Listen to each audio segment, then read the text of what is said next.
Cek. Bismillahirrahmanirrahim. Assalamualaikum warahmatullahi wabarakatuh. Assalamualaikum warahmatullahi wabarakatuh. Ini kalau sudah makan siang biasanya enaknya leyeh-leyeh sambil ngopi gitu kan. Nah, karena masih ada sesi berarti suaranya harus agak diangkat sedikit. Yang saya hormati Ketua Umum Yayasan At-Tazkir Ustaz Agung Purnomo SH, kemudian gelar S2-nya tadi pokoknya ada CAI, kemudian Kiai Fakhruddin, kemudian juga para alim ulama yang hadir di tempat ini. Alhamdulillah wa syukurillah wa la haula wa la quwata illa billah. Allahumma shalli ala sayyidina Muhammadin wa ala alihi wa sahbihi ajma'in. Rabbi shrah li sadri wa yassir li amri wahlul 'uqdatam min lisani yafqahu qawli. Amma ba'd. Siang hari ini bagi saya pribadi merupakan acara silaturahmi. Jadi artinya saya di sini tidak berniat menggarami lautan, apalagi mengajarkan sesuatu yang baru. Ini murni silaturahmi, pertemuan kebetulan. Pemateri tadi yang sebelum zuhur ya, Ustaz Fatawi, beliau sudah pulang. Kebetulan beliau juga alumni Darun Najah, dan kebetulan juga beliau itu alumni dari STAI Darun Najah Jakarta. Jadi barusan nama Ustaz Fatawi itu sudah sering saya dengar sebagai alumni yang bergerak di bidang perwakafan, yang ahli di bidang perwakafan. Tetapi pertemuannya baru di sini di At-Tazkir. Jadi saya sampaikan At-Tazkir ini menghubungkan orang-orang yang memang hatinya sudah berdekatan sebelumnya.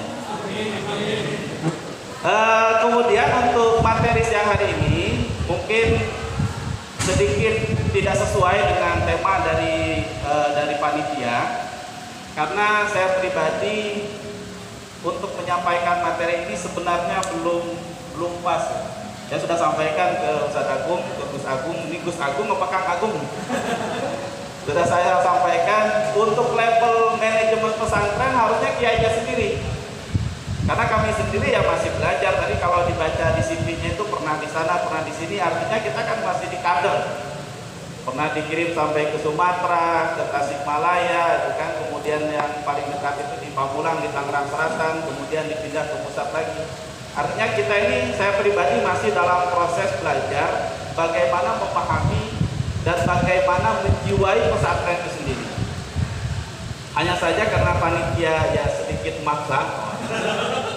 Ya alhamdulillah ya, kemudian kesempatan ya alhamdulillah bisa menyampaikan, setidaknya bisa sedikit berbagi tentang pengalaman Darun Najah kaitannya dengan pesantren. Nah, kenapa saya sampaikan kaitannya dengan manajemen pesantren Darun Najah? Karena ini sifatnya real.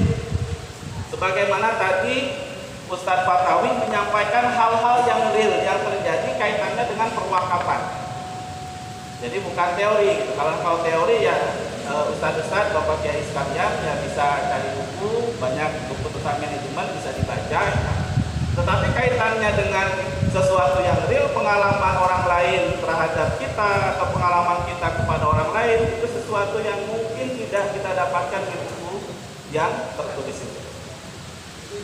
Teman-teman sekalian, ini boleh dipakai teman-teman ya, saya Pak Kiai, mohon maaf nanti kualat juga.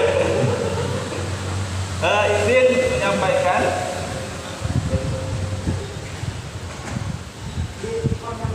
di ini lebih canggih ini.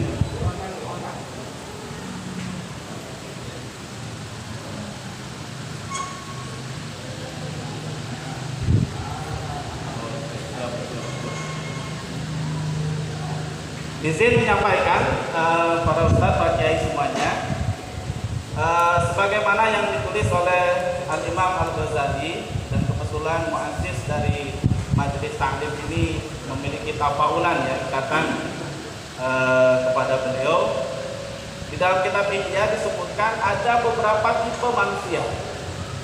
Nah, ini tipe manusia ini perlu kita pahami karena ini sangat-sangat terikat dengan diri kita.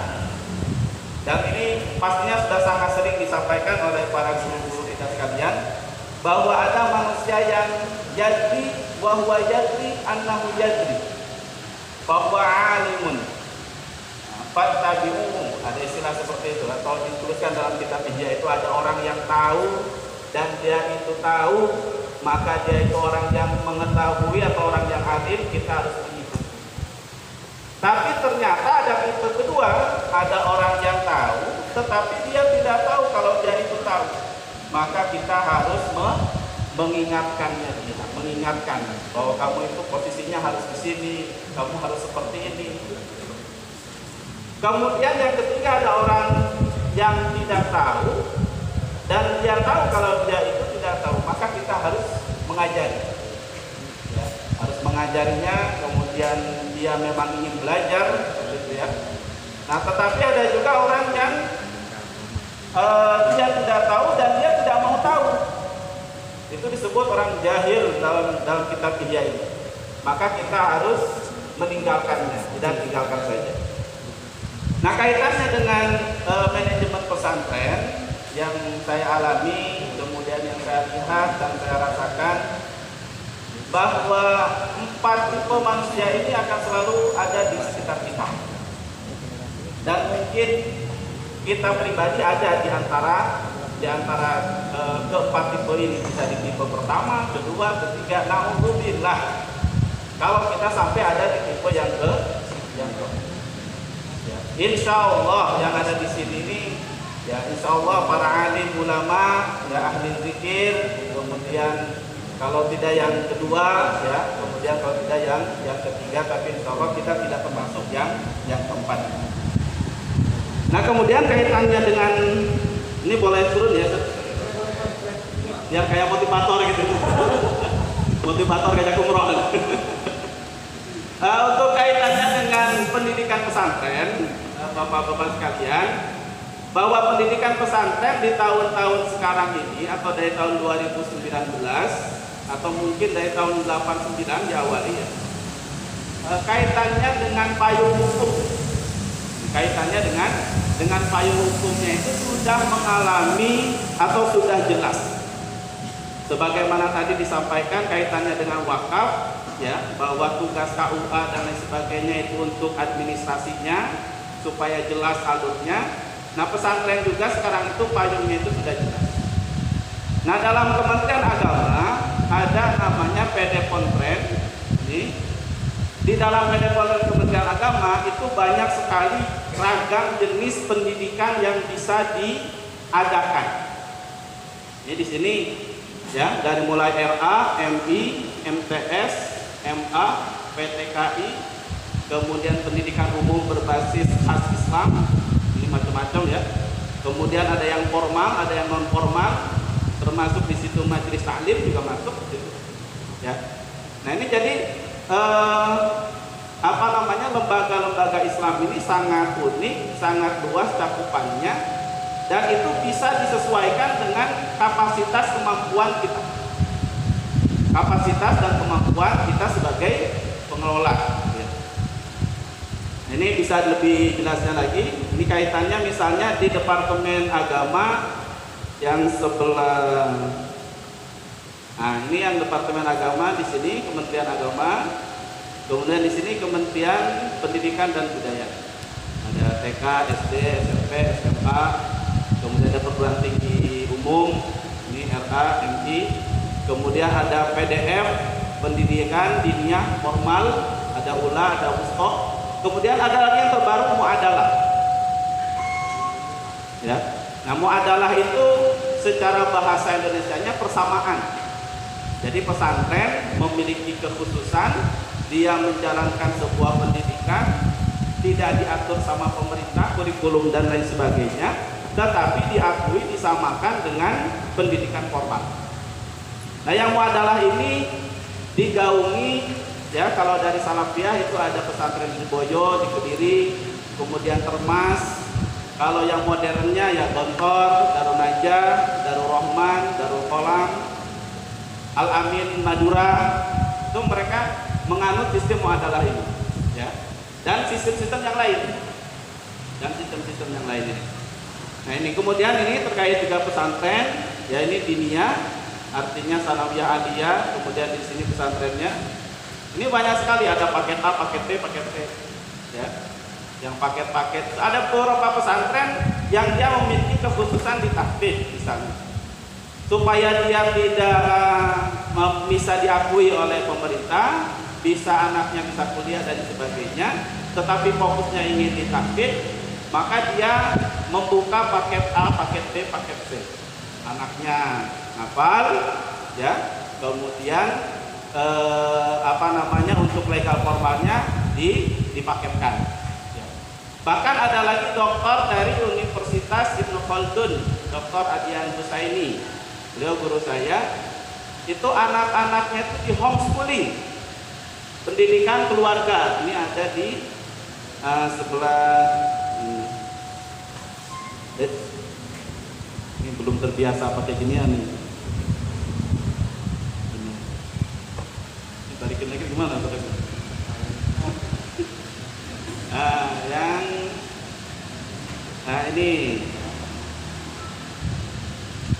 Ini ya, ada informal keluarga, ini homeschooling. Jadi beliau anaknya itu di homeschooling kan, tetapi umur 18 tahun itu sudah lulus S1 dari prodi dari Fakultas Adab di Universitas Muhammadiyah Jakarta.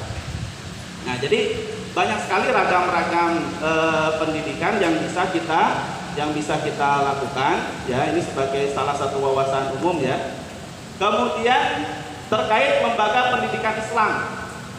Nah, lembaga pendidikan Islam di Indonesia sampai ini kalau tidak salah dibuat 2019 PowerPoint-nya ini datanya sampai 3.226.000 lembaga, ya. Nah, dan kebanyakan diisi oleh pendidikan Islam lembaga PD Ponpes, ya. Jadi masih naungan pesantren. Jadi banyak pesantren-pesantren mereka memiliki unit pendidikan, ya. Misalnya satu pesantren unit pendidikannya ada 10, ada 15, atau misalnya punya jenis pendidikan atau yayasan punya unit pendidikan macam-macam. Ini sampai seperti ini, ya. Nah, ini jumlah pendidiknya sampai 2 juta sekian. Dari jumlah lembaganya 300 sekian, jumlah pendidiknya 2 juta sekian, nah, jumlah peserta didiknya sampai 28 juta. Ini yang terdaftar, ya. Maka saya supaya sampaikan ke Gus Agung, jumlah santri di Indonesia itu sama populasinya dengan warga negara Malaysia. Malaysia itu cuma 26 juta, ya. Jadi kalau santri-santri bersatu ya bisa jadi negara sendiri. Makanya biasanya pesantren kalau dekat pemilu tuh suka didatengin karena suaranya banyak. Ya. Nah, ini pemahaman data, ya, data awal sebagai gambaran umum. Ketika kita ini katakanlah ingin berjuang, melihat peluang kita di dunia pendidikan pesantren, ya. Nah, selanjutnya ini belum terdata, ini program paket ABC ini belum banyak yang tidak terdata di kementerian, ya. Kemudian ada wajar Dikdas, ada dunia formal, sebagainya. Ini jumlahnya banyak yang belum terdata secara formal. Nah, kaitannya dengan lembaga pendidikan pesantren di era global, karena tadi berbicara tentang di era digital, ya, bahwa lembaga pesantren ini merupakan lembaga yang komunis, artinya seluruh warga negara Indonesia pastinya pernah mendengar kata pesantren, walaupun tidak mengenyang pendidikan di pesantren. Yakin lah, ya. Karena pesantren tadi jumlahnya sangat banyak. Kemudian pesantren ini merupakan pendidikan murni negara Republik Indonesia. Maka ada istilah Nusantara, gitu kan? Ada istilah Islam Nusantara sebagainya. Itu salah satunya mereka ingin mengeksiskan gitu, tentang model-model seperti tadi, walaupun ada yang menyanggah gitu ya. Kemudian yang kedua, memiliki tokoh karismatik. Ini sangat sesuai sekali dengan tazkir gitu ya.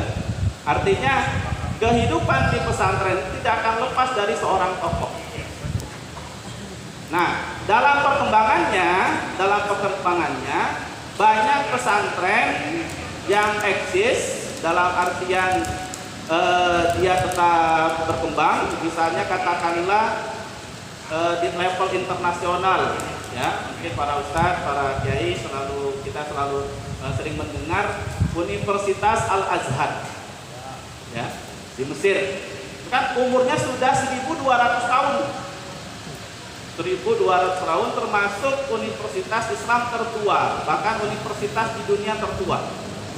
Itu kalau kita baca sejarahnya, ada sebuah istilah dalam sebuah artikel yang saya baca itu, minal jami' ilal jami'ah. Minal jami' ilal jami'ah. Ini boleh kita bareng-bareng ya, biar semangat. Boleh ya, biar gak ngantuk. Ya, boleh bareng-bareng. 1, 2, 3. Minal jami' ilal jami'ah. Minal jami' ilal jami'ah. Nah, dari judul itu saya baca, jami di sini adalah istilah lain dari masjid. Bahwa di luar negeri sana, ya mungkin Bapak Ibu yang pernah umroh dan sebagainya atau pernah ke Timur Tengah, itu tidak akan menemukan istilah masjid untuk tempat sholat, tapi istilahnya menggunakan kata jami'. Maka Al Azhar itu disebut Jami'ul Azhar. Tapi kemudian berkembang menjadi jami'ah. Jami'ah itu apa? Universitas.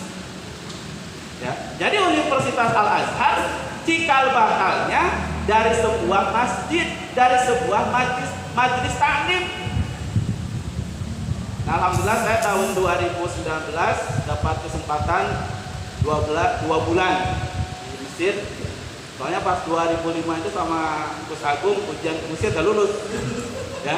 Tapi alhamdulillah 2019 dapat undangan di sana 2 bulan. Ketika saya ke Masjid Al Azhar, itu banyak sekali tiang-tiang. Nah, tiang-tiang itulah yang dulunya merupakan tempat orang haji. Majelis taklim ini syekh ini ngajarin tauhid di sini, syekh ini ngajarin fikih di sini, syekh ini ngajarin. Kemudian berkembang kemudian tersistem. Nah, tersistem kemudian menjadi universitas. Nah, ini saya melihat tadi obrolan dengan Gus Agung dan Ustaz Fakhruddin dan yang lain-lain, bahwa At-Tazkir ini memiliki potensi yang luar biasa. Ya, memiliki potensi yang luar biasa. Majelis taklim sudah di mana-mana. Kemudian apabila diurus, dikembangkan secara organisasi dengan manajemen yang pastinya tadi menurut teman yang dari Bali itu transparan, insya Allah bisa berkembang menjadi lembaga pendidikan yang maju dan kredibel bahasanya. Ya. Nah, kemudian tersedianya SDM yang cukup memadai, artinya SDM di sini dari sisi pengajaran, dari sisi pengelolaan ini sangat-sangat diperlukan. Kemudian memiliki jiwa kemandirian.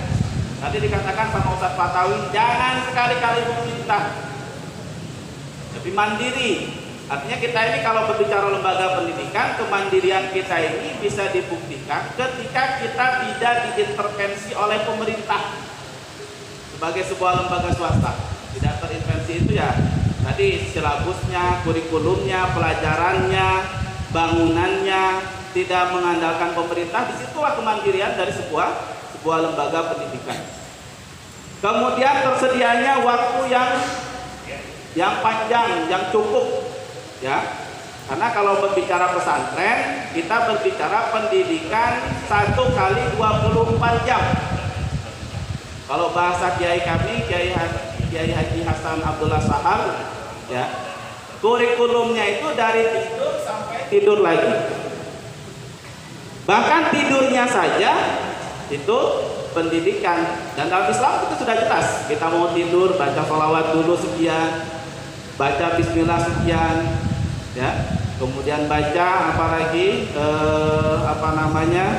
maudatain atau ayat kursi, kemudian baca doa, tidurnya menghadap kiblat. Itu pendidikan Islam sampai sedetail itu. Nah, ketika berbicara di pesantren itu semuanya kita terapkan. Nah, kemudian jaringan yang kuat. Jaringan yang kuat ini nyambung ini. Ada Gontor tadi, ada Darun Najah, ada At-Tazkir, kemudian juga teman-teman ini dari nasional, ya. Pastinya di nasional itu banyak juga organisasi-organisasi, ada forum-forum pesantren, ada forum madrasah, ada forum majelis taklim. Saya yakin ada forum majelis taklim, ya. Nah, artinya ketika jaringan ini bisa kita gunakan, bisa kita kelola, itu insya Allah bisa menjadi salah satu modal untuk kita bisa mengembangkan lembaga yang kita asuh. Nah, kemudian minat masyarakat cukup besar. Saya melihat, saya masuk pesantren tahun 99, kebetulan dengan Gus Agung dulu satu kamar, jadi ini ada unsur nepotisme juga nih. Diundang karena pertemanan gitu. Dulu sekamar, pernah sekelas juga gitu ya. Di tahun 90-an ketika saya SD, pilihan pesantren itu pilihan kesekian. Ketika saya menyatakan ingin masuk pesantren, keluarga saya kaget. Mau ngapain? Nanti gak bisa jadi PNS. itu omongan bapak saya itu dulu seperti itu ya. Nah, kemudian ya akhirnya saya masuk. Tetapi saya melihat fenomena dari tahun 2005 sampai sekarang, minat ke pesantren itu meningkat. Sampai kami di Darun Najah itu yang menolak santri, bahkan walaupun amanat pendiri tidak boleh menolak, gitu. Sampai ada wali santri datang, ini kenapa ditolak? Mau belajar agama kok ditolak? Tapi karena alasan-alasan tempat dan sebagainya, ya tidak ini. Termasuk Gontor juga sama. Jadi minat masyarakat sangat-sangat besar di tahun-tahun sekarang. Nah, tetapi pastinya ketika ada keunggulan, ada kelemahan. Nah, kelemahan inilah yang perlu kita obrolkan, kita sharing pada siang hari ini, sehingga nantinya ya lembaga pendidikan, apakah itu bentuknya formal, non formal atau pesantren yang ada di bawah Yayasan At-Tazkir, itu bisa berjalan dengan maksimal. Apa saja? Nah, kelemahannya ini juga ada 9 ya. Ininya ada 9, keunggulannya, kelemahannya juga ada 9. Nah, yang paling dominan sampai detik ini manajemen pengelolaan. Maka tadi saya kasih judul manajemen pesantren Darun Najah, supaya bagaimana pengelolaan ini berbagi di Darun Najah seperti apa pengelolaannya. Bukan berarti lebih baik, tidak seperti itu. Nah, ini manajemen pengelolaan pesantren. Ini yang paling banyak dan menjadi PR sampai detik ini. Ya. Di minggu yang lalu kami mendapat undangan menjadi peserta merumuskan turunan dari undang-undang pesantren. Kemudian hadir itu di DKI, pesantren-pesantren di DKI, kemudian beberapa pesantren salafiyah dari daerah. Yang dibicarakan di situ masih kaitannya dengan konten, dengan bahan ajar, dengan kurikulum. Tetapi ada salah satu pemateri, putra dari Kiai pendiri As-Siddiqiyah, Kedoya, itu putranya jadi pemateri pada waktu itu. Beliau mengingatkan bahwa pesantren itu yang harus dikuatkan bukan dari sisi materinya, karena materinya sudah banyak, tapi dari sisi manajerial, manajemen pesantrennya. Itu beliau mengingatkan para peserta pada waktu itu. Nah, termasuk yang kedua kaderisasi, ya. Biasanya tidak ada kader, akhirnya pesantrennya berubah visinya, berubah tujuannya. Nah, sehingga adanya organisasi, adanya yayasan itu untuk memfasilitasi itu. ya, supaya termanage dengan baik, kemudian supaya kaderisasinya terbangun. Nah, belum kuatnya budaya demokratis. Nah, ini kalau di atas skill ada sidang pleno sebagainya, ini sudah sangat mengikuti pola-pola musyawarah mufakat ya, yang ada di DPR bahkan di mana-mana gitu. Kemudian masyarakat masih memandang pesantren sebagai lembaga pendidikan kelas 2. Ini sudah banyak yang berubah. Kemudian terbatasnya tenaga yang berkualitas khususnya di pelajaran umum. Ya. Nah, karena salah satu tantangan pesantren adalah di materi-materi umum. Materi-materi matematika, fisika, kimia. Walaupun ada pesantren di Jawa Timur, di Malang, pesantren Sidogiri, mungkin ada yang dari Malang di sini. Itu saya pernah ke sana 2 kali. Ustadznya, kiainya, santrinya sarungan. Tetapi ketika masuk ke koperasinya semua digital. Ya, beli pulpen 1 pakai barcode, beli buku pakai barcode. Jadi ada sisi-sisi yang memang menggunakan digitalisasi, tetapi ada sisi yang memang tetap dipertahankan sebagai sebuah tradisi. Makannya masih masak, santri-santrinya masih masak sendiri, kecuali setelah COVID katanya dimasakin karena alasan kesehatan. Nah, ini terbatasnya tenaga pendidik, kemudian kadang-kadang terbatas sarana, ya. Tapi dengan sarana yang terbatas itu jiwa kemandirian, jiwa perjuangannya terbangun. Tadi saya dengar ceritanya Ustaz Fakhruddin ke Lampung, mengabdi di Lampung zaman paceklik, turun ke sawah, betul ya, ya. Artinya pesantren santri itu ya dimanapun juga bisa hidup. Di atas gunung hidup, ya. Kalau tadi mungkin Bapak Ibu mendengarkan, saya pernah di Kendari itu ada istilah kendala sehari-hari. Jadi daerahnya memang banyak kendalanya, kendala transportasi, kendala informasi. Bahkan pernah sekali masa itu kita pakai motor pesantren, motor butut keluar pesantren, habis bensin didorong berapa jam dorong motor. Pas beli bensin harganya 25.000 seliter tahun 2010. Kalau sekarang kan sudah ya 10.000 kan sekarang. Kalau dulu itu 2010 kan masih 5.000, masih berapa. Tapi ada istilah itu, kendala sehari-hari. Tapi kita bisa eksis di sana, ya, bisa eksis, bisa berkembang, ya, bisa alhamdulillah mendatangkan gubernur dan sebagainya. Nah, kemudian selanjutnya kebersihan. Ini juga menjadi jadi salah satu kelemahan, ya. Walaupun banyak pesantren yang sudah menjawab. Ada pesantren di Parung namanya Darul Muttaqin, itu masuk filial Darun Najah. Itu pesantren terbaik di Jawa Barat, pesantren terbersih di Jawa Barat. Kalau masuk ke situ ya gak ada sampah, rumput-rumputnya rapi dan sebagainya. Nah, kemudian pesantren masih sering bersifat eksklusif, tertutup, terbuka. Nah, ini dengan adanya yayasan, dengan adanya rapat seperti ini, ya, ada konferensi kerja, ini berusaha membuka diri. Tidak ada yang ditutup-tutupi karena ini merupakan kepentingan bersama. Nah, ini beberapa beberapa potensi dan beberapa kelemahan pesantren. Nah, sekarang kita sedikit masuk ke Darun Najah. Ini sedikit berbicara Darun Najah. Nah, namun sebelumnya karena masalah pesantren tadi yang terbesar itu adalah manajemen, ya. Ini sedikit kita belajar tentang organisasi dan manajemen. Walaupun sebenarnya dalam kehidupan sehari-hari kita sudah mempraktekannya.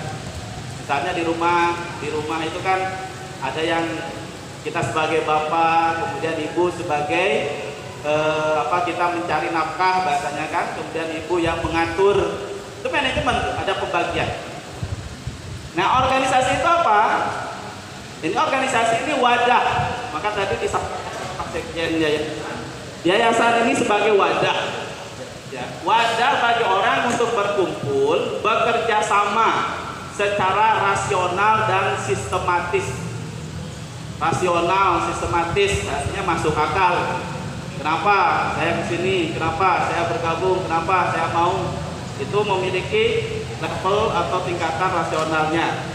Kemudian ada perencanaannya, terpimpin, terkendali, memanfaatkan sumber daya untuk mencapai tujuan. Nah, sekali lagi tujuannya apa? Ya. Kalau berbicara Darun Najah itu juga didirikan awalnya dari sebuah madrasah, namanya Madrasah Islamiyah di Petunduhan di Jakarta. Petunduhan itu sekarang komplek DPR MPR. Lebarnya hanya 500 meter persegi.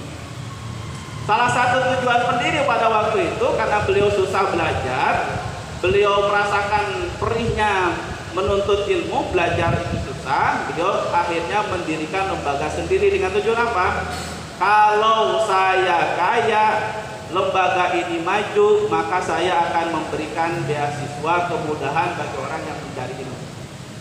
Itu sampai ditulis, ya, dalam bahasa Arab itu beliau menulis, lau sirtu goniyan saat tahu madrasata majanan lil fuqara wal masakin. Nah ini menjadi visi, menjadi tujuan, sehingga akhirnya anak keturunannya, ya, mantu cucunya itu sampai ke bawah-bawah itu tidak memiliki tujuan kecuali mewujudkan apa yang dicita-citakan oleh pendiri. Menjadi tujuan bersama tadi di sini. Nah, ketika tujuan itu sudah disepakati apa? Maka di situ ada ikatan rasional, ada ikatan emosionalnya. Kalau tadi kata teman yang dari Bali itu, kalau dulu ada sosok yang mempersatukan, maka sekarang ada tujuan yang mempersatukan. Nah ini menjadi salah satu kajian penting di pesantren itu, karena ya di beberapa kejadian, kalau tadi masalah wakaf dan sebagainya, di pesantren kan banyak tanah-tanah wakaf, barang tanah wakaf. Nah kemudian lanjut, nah ciri-ciri organisasi ini, nah, ada tujuan, ada koordinasi. Ini koordinasi yang sekarang kita lakukan, koordinasi kumpul dari mana-mana, ada pertanyaan, ada unek-unek yang disampaikan di sini. Ada tata tertib, ada kerjasama. Ini keempat-empatnya, ya, dalam kehidupan sehari-hari sudah kita lakukan. Kalau di lingkungan keluarga itu, misalnya saya mau keluar rumah itu kan, istri nanti yang jaga rumah, yang ini anak dan sebagainya. Nah kemudian kaitannya dengan manajemen. Nah manajemen apa? Hampir sama antara organisasi dengan manajemen. Satu kesatuan utuh yang tidak dipisahkan. Seperti sekoin mata uang itu, kalau kita punya uang hanya yang gambar orangnya saja kan nggak laku ya.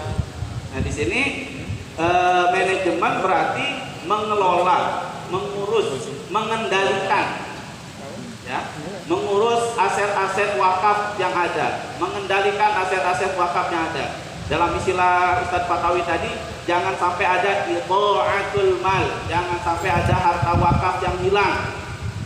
Nah ini harus di-manage di sini. Kemudian juga mengusahakan, ya, artinya mengembangkan, kemudian juga memimpin dan sebagainya. Nah berkaitan dengan pesantren, nah ini sebenarnya sesuatu yang ini ya, sudah alamiah gitu. Tetapi kita berusaha mensistematikan bahwa pesantren itu yang pertama ada kiai. Ini asramanya harusnya di bawah ini, salah ketik ya. Jadi dimulai dari kiai, ya, kiai, tokoh, alim, ulama. Kemudian datang orang-orang yang ingin belajar. Karena tidak ada tempat belajarnya, mendirikan asrama, kobong-kobong. Maka kalau di daerah Sunda itu tempat tinggal saat itu disebut kobong, ya, bikin satu kamar gitu kan. Kemudian di sini ada jiwa nilai. Nah ini jiwa nilai ini yang tidak bisa dihilangkan dari pesantren. Setiap pesantren memiliki jiwanya masing-masing. Setiap pesantren memiliki ruhnya masing-masing. Tidak bisa dinegerikan pesantren. Maka ketika ada beberapa, mohon maaf, kiai-kiai dari Jawa Timur yang tidak menyetujui undang-undang pesantren, ya, karena alasan bahwa pesantren itu tidak bisa diatur dan lain sebagainya. Sebenarnya yang tidak bisa diatur itu ininya, jiwa dan nilainya. Kalaupun ada yang ngatur selain jiwa dan nilai, itu kan hanya aturan-aturan administratif saja. Nah, ini mengapa pesantren? Nah, tadi sudah ya, produk asli Indonesia, kemudian sebagainya. Nah, elemen pesantren ada kiai, santri, masjid, kemudian ada kitab kuning, ada pondok tempat tinggal. Nah, untuk kata itu tinggal ininya aja, tinggal pondoknya aja gitu kan. Kiainya sudah ada. Yang hadir di sini kan semuanya ustaz-ustaz, kiai-kiai sekalian. Santrinya jamaahnya. Kemudian masjid, kita basisnya di masjid. Jamaah-jamaah kita ngajinya di masjid. Kitab yang kita bahas juga kitab-kitab kuning, dari mulai Nashihul Ibad, kemudian Riyadhus Shalihin dan lain sebagainya. Nah, sehingga dalam beberapa tulisan, pesantren itu bukan hanya ciri khas Indonesia, tetapi ciri khas Islam. Karena dulu Rasulullah SAW juga mengajarkan Islam itu di Masjid Nabawi. Sahabat-sahabatnya ada yang disebut dengan Ahlus Suffah, orang-orang yang tinggal di Masjid Nabawi, itu santrinya Rasulullah SAW. Yang diajarkan kitab kuning, apa kitabnya? Kitab pondok ini ya, Al-Quran. Ini. Nah, kemana pondok pesantren sebagai organisasi? Pondok pesantren sebagai organisasi. Jadi tidak lagi figur. Ketika berbicara pesantren, berbicara organisasi, tidak lagi figur yang dimunculkan, tetapi kepengurusan secara kolektif, kolegial atau kebersamaan untuk mencapai tujuan tadi. Nah, ini tadi ya kelemahannya manajemen, kaderisasi, SDM, sarana terbatas, kebersihan, keterbukaan. Nah, kemudian apa saja yang harus dibahas misalnya dalam pondok pesantren ini? Sebenarnya ya cukup lumayan ya. Ada kurikulum, manajemen administrasi, sarana prasarana, tenaga pengelola, dana, manajemen santri ekstrakurikuler, pengabdian, budaya disiplin, alumni pesantren. Ini tadi Ustadz Fatawi itu ketua alumni pesantren Darun Najah. Saya sudah sering dengar nama beliau tapi baru ketemu. Nah, kemudian komponen pesantrennya ini dari sisi struktur, nah yayasan, ada pembina, pengurus, pengawas, kemudian pimpinan pondok pesantren. Walaupun dalam kenyataannya pimpinan itu di atas yayasan, ya, kalau dalam kulturnya. Tapi kalau dari sisi struktur, karena yayasan yang menaungi, maka yayasan yang di atas pimpinan. Kemudian ada kultur, sunnah, kebudayaan, ya, artinya ada tradisi-tradisi yang dipatenkan atau biasa dilakukan di pesantren-pesantren. Nah, ketika berbicara pesantren sebagai sebuah organisasi, maka di sini ya peran keluarga pendiri itu yang paling dominan. Pesantren tidak bisa dilepaskan dari keluarga pendiri atau dari keluarga kiai. Ya, termasuk di yayasan. Kemudian ada yayasan. Nah, yayasan ini kan muncul setelah keluarga. Ketika keluarga itu membangun lembaga kan maju sendiri gitu. Nah, supaya establish, supaya perjuangannya ila yaumil qiyamah, sampai hari kiamat, dibuatlah struktur yayasan sebagai badan hukum. Yayasan sebagai badan hukum. Kemudian di bawahnya ada santri, wali santri, ada guru, ada masyarakat. Nah, ini bagaimana dengan pesantren Darun Najah? Nah, pertama pendirinya Kiai Haji Abdul Manap Mukoyar, mengenalkan ya, nggak apa-apa ya tadi ya. Kemudian sama istri Ibu Suraya, ini beliau berdua asli Betawi, tapi kalau Ibu Suraya ini asli Banten. Maka ada Darun Najah 3 di Banten itu namanya Suraya, mengenang atau monumen untuk beliau. Nah ini 4 kali pindah. Jadi tidak ada ceritanya pesantren itu dari awal sampai akhir established, itu gak ada itu. Pasti ada tantangannya. Termasuk Gontor itu dulu dari Tegal Sari, kemudian ke Gontor Lama, kemudian ke Gontor Baru. Gontor Baru pun juga sampai ada sepersemar santri-santrinya dipulangkan semuanya dan lain sebagainya. Nah awalnya dari madrasah Islamnya di Petunduhan di Jakarta, masih Jakarta Selatan kalau tidak salah, kemudian ke Kemandoran, ini Jakarta Selatan juga, kemudian Petukangan, Cededuk, kemudian pindah ke Ulu Jami. Nah dari Ulu Jami inilah berkembang, sekarang kita memiliki 20 cabang, kemudian 3 perguruan tinggi, 58 unit satuan pendidikan, 62 pesantren mitra. Pesantren mitra itu pesantren-pesantren yang berafiliasi dengan Darun Najah, tapi tidak ada hubungan dengan Darun Najah, bukan alumni, bukan apa namanya, ya hubungannya hanya hubungan emosional saja. Kemudian yang meminta advice, apa namanya, saran, nasihat, meminta guru, sehingga disebut mitra. Nah, ini ya tadi pendiri Wakif, ini meninggal tahun 2005. Alhamdulillah Wakif meninggal tidak ada sengketa. Nah, tidak ada sengketa dalam artian tidak ada harta gono gini gitu ya. Nah, kenapa? Karena tadi dari sisi organisasi dan manajerialnya dari awal memang betul-betul dirapihkan. Nah ini lokasinya, ini lokasi. Lokasi ya, semoga bisa berkunjung ke Darun Najah Agung ya. Ini pendiri tadi, kalau yang tadi wakif, kalau ini pendiri ya. Kalau wakif itu kan yang mewakafkan, nah kemudian pendiri ini yang menjalankan. Jadi dulu Kiai Abdul Manaf ini beliau sebagai apa namanya, sebagai sesepuhnya. Kemudian Kiai Haji Mahrus Amin ini mantu beliau ya, mantu beliau dari anak pertama, dan beliau inilah yang berkreasi banyak di Darun Najah. Sampai di dalam catatan biografi itu ada tulisan yang bangun Darun Najah ini Mahrus.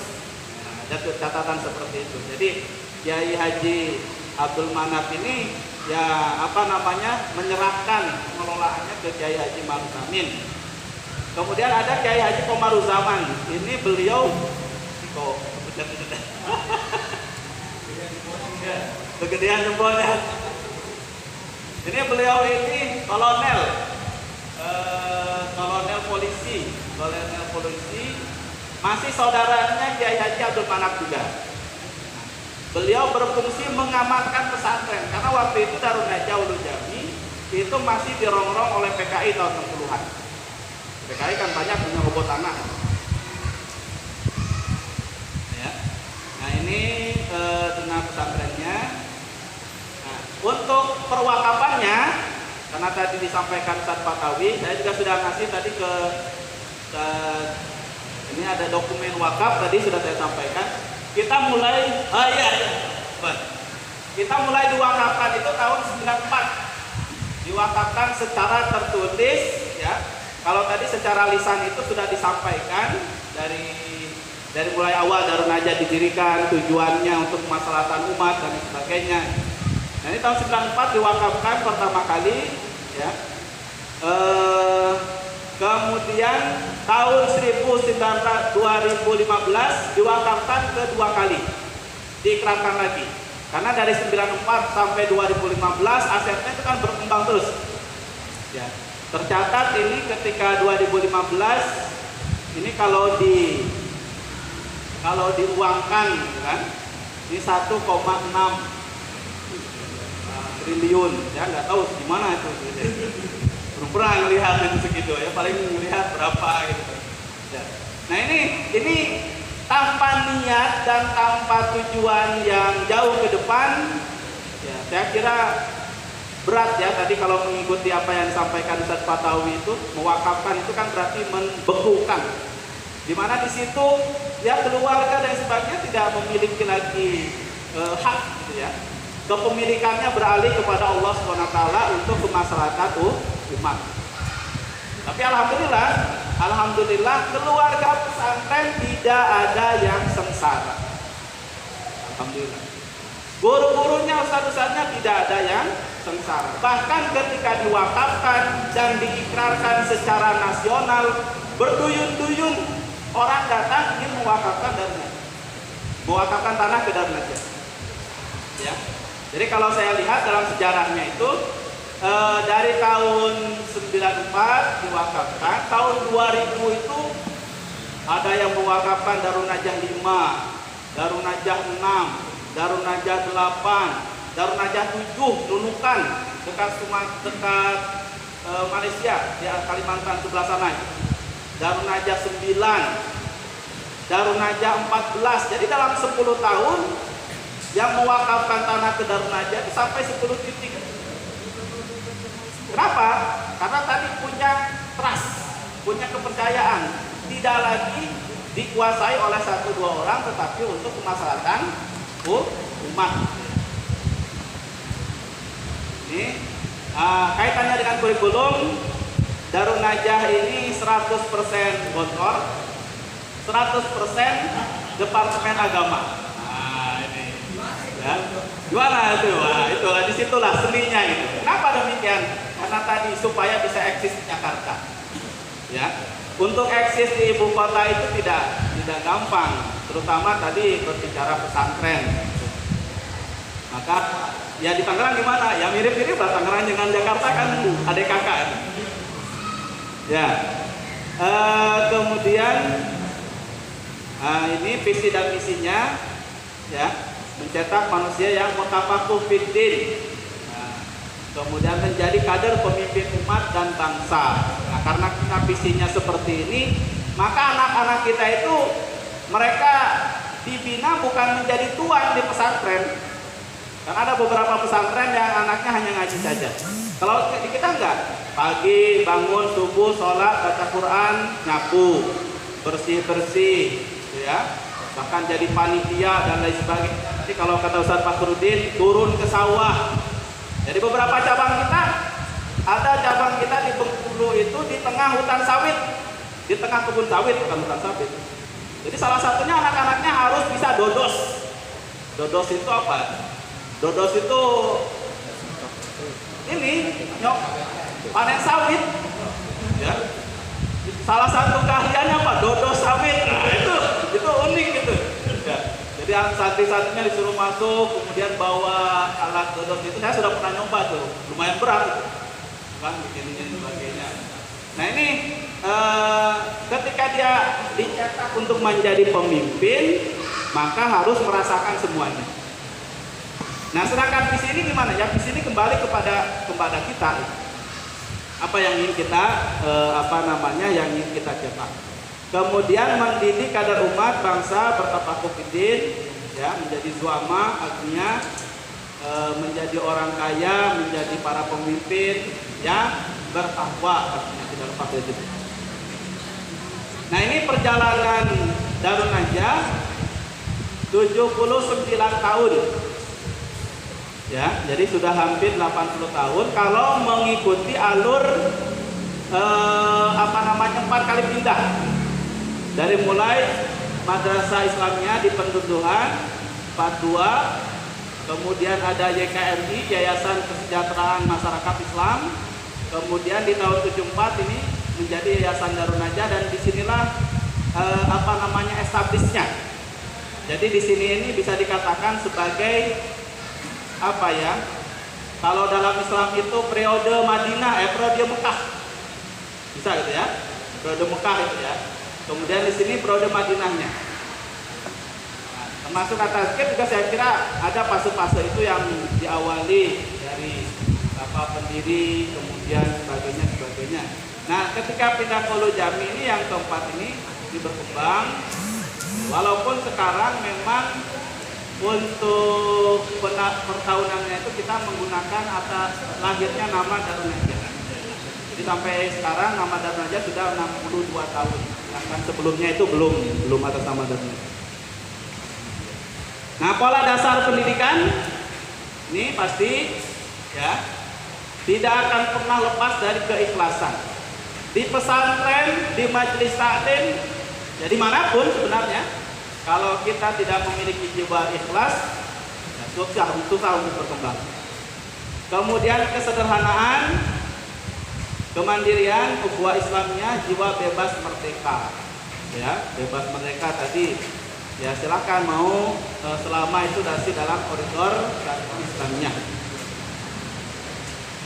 Nah, ini fasilitas, ya ini juga fasilitas juga berkembang. Kalau tadi fasilitasnya asrama dan masjid, ya sekarang sudah ada ruang kelas, ada minimarket, ada guest house, ada balai kesehatan, ada perpustakaan, laboratorium, ada gedung olahraga. Ini berkembang, ya. Pesantren itu lembaga yang akomodatif, berkembang terus, berkembang. Maka salah satu lembaga atau sistem yang tidak bisa digitalisasi itu pesantren. Yang tidak bisa digitalisasi dalam artian tidak bisa dirubah digantikan mesin, itu hanya pesantren. Nah, ini badan hukumnya, ya. Ini ada Dewan Nazir, jumlahnya 11. Tadi sesuai dengan disampaikan Ustaz Patawi bahwa 11 ini 6 dari luar, 5 dari unsur keluarga, ya. Kemudian ada ketua yayasan, sekretaris bendahara, ada pengawas. Nah, ini struktur pesantren, yayasan, pimpinan. Di sini ada bidang-bidang pendidikan, keuangan, sebagainya. Nah, salah satu visinya ini sebagaimana yang disebutkan dalam Al-Quran, bahwa pesantren itu menjadi syajarah thayyibah, ya, pohon yang baik. Dimana pohon yang baik itu tumbuh kemudian berkembang dan berkembang. Ini syajarah thayyibah, ada akarnya, ya, artinya akarnya sudah kuat, berkembang ke sini, kemudian menjadi pohon-pohon yang lain. Nah, sehingga kita dalam pendidikan kita menggunakan filosofi pohon ini. Ya, ini kalau dalam pengajaran keislaman, salah satu yang kita tanamkan pertama kali kan ketauhidan. Fondasinya itu ketauhidan. Kemudian ada syariah keislaman. Kemudian ada ketasawufannya Islamnya dan ihsannya. Nah, ini sebagai desain pendidikan, artinya ketika di sininya kuat, dia akan berkembang dan bisa menjadi apa saja. Ya, bisa menjadi apa saja. Nah, ini bidang-bidang tadi, ya. Di pesantren paling utama bidangnya pengasuhan. Kemudian pendidikan, baru bahas keuangan, baru bahas tentang pembangunan, baru kemasyarakatan, baru kelembagaan. Sumber daya manusia, kemudian ada perwakapan. Ini jadi yang pertama ini pengasuh yang bersedia menunggui santri 24 jam sehari, 7 hari seminggu. Ini beratnya di sini nih. Maka tidak banyak yang mau jadi kiai, tidak banyak gitu kan. Yang mau jadi yang tinggal di pesantren tidak banyak. Ini ekstrakurikulernya, ya, macam-macam dari ini, dari dia. Kemudian kerjasama, ini kerjasama kita di level internasional dengan Arab Saudi, dengan Mesir, Turki, Qatar, Pakistan, Kuwait itu sudah terbangun. Kemudian selanjutnya lagi, ya, Malaysia, Jepang, Amerika, Inggris, Jordan, Mekah dari Arab Saudi, ya, sudah terbangun. Nah, ini filosofinya seperti ini, bahwa organisasi atau lembaga itu dimulai dari satu, kemudian dia berkembang. Makanya harus betul-betul tujuannya jelas, ya.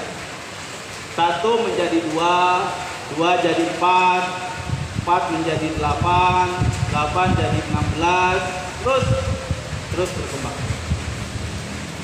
Nah, maka di sini kita sekarang alhamdulillah 20 cabang, 3 perguruan tinggi tadi, 58 unit satuan pendidikan. Nah, 58 unit satuan itu apa saja?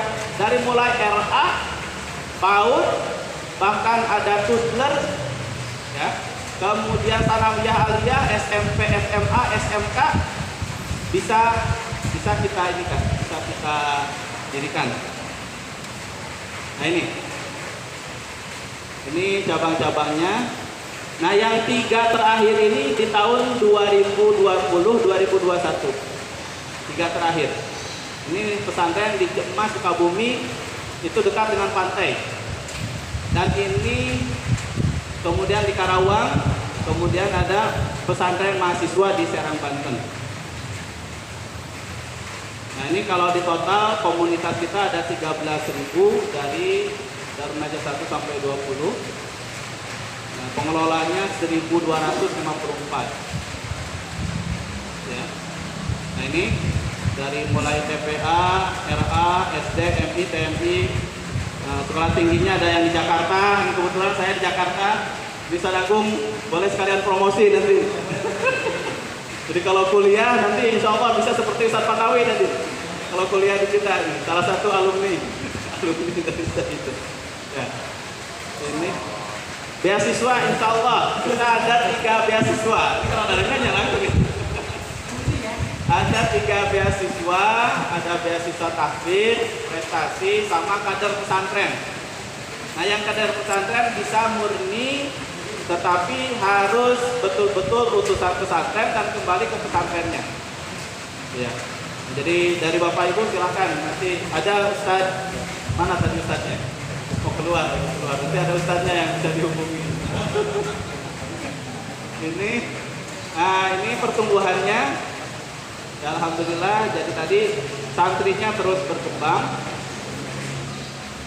Nah ini bentuk organisasinya, strukturnya. Ya, jadi di bawah bidang kepesantrenan. Jadi yayasan ada bidang-bidangnya. Salah satu bidangnya bidang kepesantrenan. Kemudian di bawahnya ada pesantren-pesantren yang membawahi 58 unit pendidikan tadi. Nah, para ustadz sekalian, para kiai sekalian, bahwa pesantren itu membutuhkan manajemen. Kenapa? Karena tadi manajemen ini menghubungkan orang satu dengan orang dua, menghubungkan dengan orang tiga dan lain sebagainya. Kalau tidak termanage, ya akhirnya menjadi kerja sendiri-sendiri. Ya, nah di sini kaitannya dengan manajemen, ada apa yang harus dilakukan oleh Yayasan Darun Najah. Nih, salah satunya menyiapkan sertifikat tanah wakaf. Ini waktunya masih panjang? Masih panjang waktunya? Lanjut? Atau tanya jawab? Betul. Ya. Untuk yayasan itu menyiapkan sertifikat tanah wakaf atau tidak wakaf milik pesantren atau Yayasan Darun Najah. Nah, ini fungsi yayasan di sini. Kemudian meningkatkan produktivitas unit-unit usaha yayasan. Nah, kalau yayasannya maju tadi, unit-unit di bawahnya akan maju, akan hidup. Nah, tadi, ya. Kemudian melengkapi data inventaris pondok, mengevaluasi hasil kerja, ya, menguasai lahan wakaf yang dikuasai lain. Ini salah satunya ada kita di Dumai ada wakaf 350 hektar. Itu diserobot sama suku Sakai namanya, suku asli Dumai itu, dikuasai, ditanami itu. Nah ini masih dalam penyelesaian ya. Nah ini artinya yayasan ini sangat-sangat potensial dalam memberikan kejelasan, terutama dari sisi aset ya, kemudian dari sisi pengawalan, kemudian dari sisi hukum dan sebagainya. Nah selanjutnya ada universitas. Ini kenapa universitas tadi? Minal jami' ilal jami'ah. dari masjid ke universitas. Jadi satu kesatuan yang utuh. Karena apabila ini Gus Agung ini pernah ke Australia dan ke negara-negara barat, banyak sekali universitas di barat itu yang dibangun juga dari gereja. Gereja berkembang jadi universitas. Nah, kita di Indonesia jangan sampai ketinggalan seperti itu. Ini membenahi, meningkatkan kegiatan kemahasiswaan. Nah, ini keuniversitasan lah ini ya.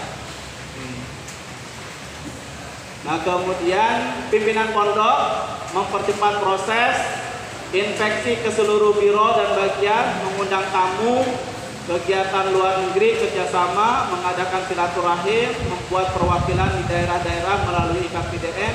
Nah, ini saya kira di atas kiri ini sudah terbentuk. Tinggal bagaimana tadi berkonsolidasi, menyamakan persepsi tadi.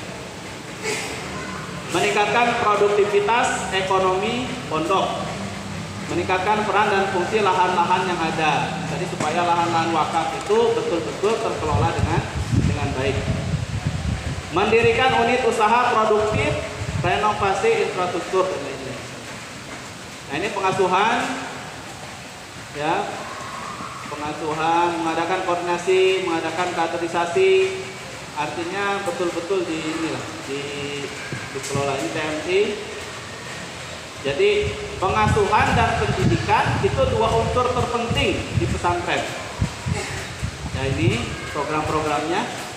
Nah, nanti PowerPoint-nya bisa kita kasihkan ya biar dibaca lebih lanjut. Nah, ini perfotoan santri dengan ustaz-ustazah. Ini acara pramuka. Ini ada temannya Ustaz Fakhrudin, ini Ustaz Mardani di sini nih sebelah mana. Ya. Pramuka, kemudian ini pengecoran ya, melibatkan karyawan. Nah, kaitannya dengan transformasi ajaran, bagaimana kita mengenalkan Darun Najah keluar itu melalui silaturahmi, pidato, bagian raport dan lain sebagainya. Nah, ini yang menjadi slogan kita ya, bahwa yang pertama itu yang harus disamakan fikrohnya, pola pikirnya, cara pandangnya itu harus sama.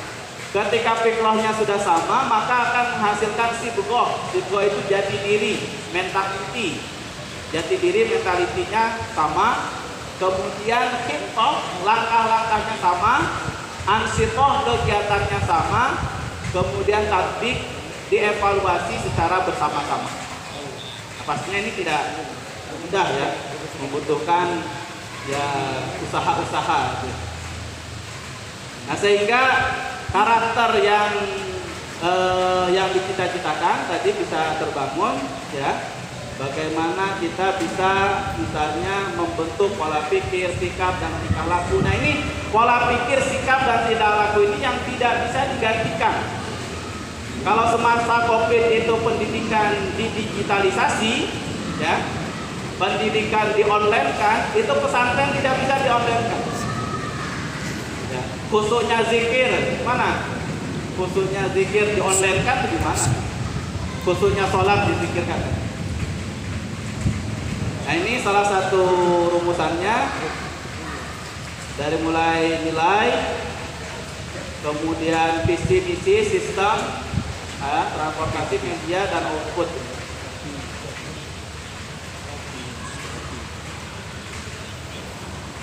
Nah, ini yang harus bisa dilakukan ketika kita di pesantren, memiliki keteladanan, kemudian menciptakan lingkungan, ya, mengadakan pengarahan, pembiasaan. Pastinya anak yang di rumahnya tidak biasa bangun pagi masuk pesantren harus dibiasakan dan sebagainya. Ada penugasan juga, ya. Nah, yang paling penting bahwa pendidikan di pesantren itu mengkombinasi 3 kecerdasan.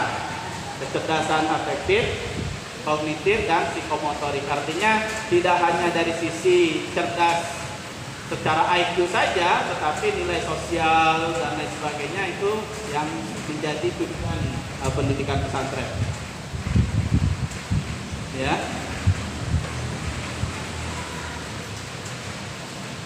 Nah, ini spesifikasinya. Pertama, Darun Najah itu wakaf. Karena wakaf, maka tadi peran fungsi keluarga ini ya harus betul-betul memahami ya. Kemudian yang kedua, menguasai bahasa Arab dan Inggris. Kemudian open management. Open management dalam artian siap diaudit kapanpun dan dimanapun. Kemudian pondok kaderisasi. Tadi dari sekian banyak alumni itu sudah banyak juga yang mendirikan pesantren. Kemudian sistematis, efektif, efisien, ya, lembaga perjuangan dan pengorbanan, atau dalam bahasa lain itu sering disampaikan oleh Bapak Kiai, pesantren itu lapangan perjuangan, bukan lapangan penghidupan. Itu yang sering disampaikan. Ya, selalu kita diingatkan terus-terusan. Kemudian memisahkan antara hak pribadi dan hak pondok. Ya, jadi bahkan di pesantren itu kita ada buku sejarah pertanahan Darun Najah. Tanah ini belinya dari mana, kapan, dari siapa, harganya berapa, proses pembeliannya seperti apa, ada kasus tidak ketika pembelian, itu ada buku. Nah, sejarah pertanahan, sejarah pembangunan itu ada buku. Jadi bisa kita kupas di lain kesempatan. Kemudian ini sisi modernitasnya dinamis, tumul, ya, lengkap, sistematis, homogen. Ini bagaimana mengkader? Ini kayaknya pembahasannya lebih mendalam nanti ya. Bagaimana mengkader? Kemudian ini kaitannya dengan internal santri. Bagaimana posisinya, ada organisasi santri, ya, ada organisasi santri, tugas-tugasnya. Nah, ini melatih daya tahan, daya juang, daya dorong, daya kreasi, daya tuai. Ini perlu untuk terus kita latih.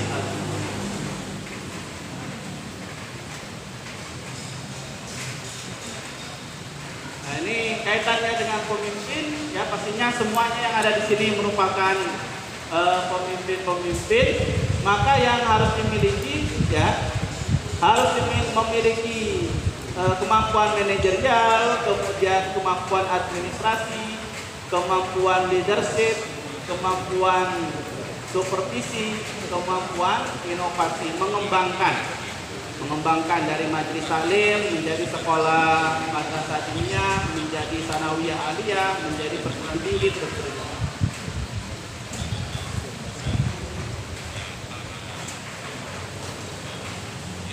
Ya, saya kira ini banyak hal-hal yang sifatnya penjabaran ya, yang perlu didalamin lagi. Saya kira cukup, Ustaz Agung. Ya, mau tanya jawab ya, silahkan tanya jawab ya. Amir diuji. Wabillahi taufiq wal hidayah wa ridha wal inayah. Assalamualaikum warahmatullahi wabarakatuh. Waalaikumsalam warahmatullahi wabarakatuh. Terima kasih. Kita kasih aplaus dulu untuk Kiai Irfan. Tanpa mengurangi rasa hormat, Bapak-bapak, Ibu-ibu, coba ikuti gerakan saya.